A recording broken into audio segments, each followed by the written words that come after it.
10ই August 2026 দৈনিক DS সংবাদ লিমিটেডের পত্রিকার প্রথম পৃষ্ঠা খবর হয়েছে, বিভ্রান্তকারীদের ব্যাপারে সতর্ক থাকুন প্রধানমন্ত্রী। আমি বিশেষ হেডলাইনগুলি আপনাদেরকে পড়ে শোনাচ্ছি।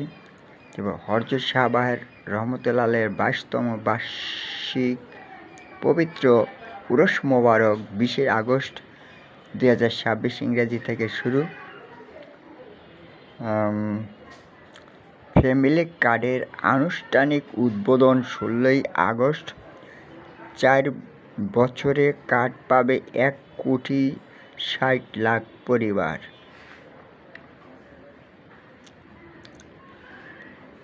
এসএসসি পরীক্ষার ফল প্রকাশ আজ।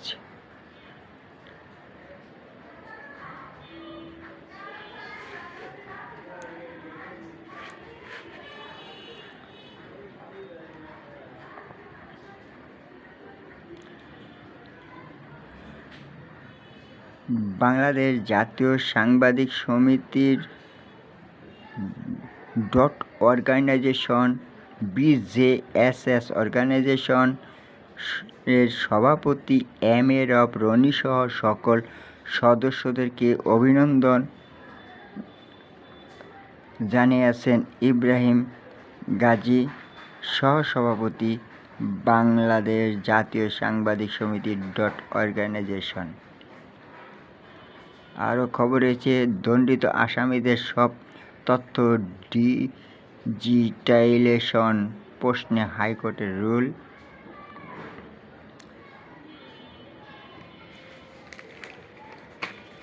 শেষ পৃষ্ঠার খবর,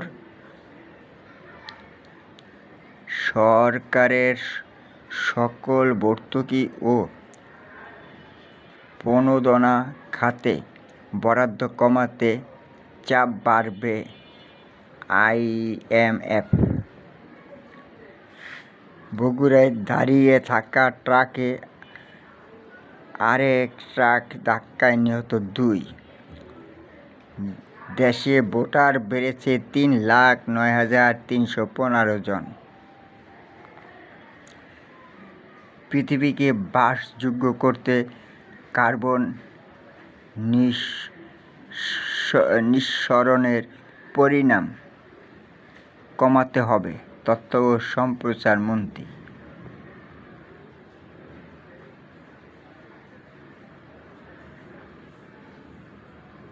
জিয়াউর রহমান ও খালেদা জিয়ার অবদান নতুন প্রজন্মের কাছে পৌঁছে দিতে হবে তথ্য প্রতিমন্ত্রী। তিস্তার পারে বন্যার সংখ্যা।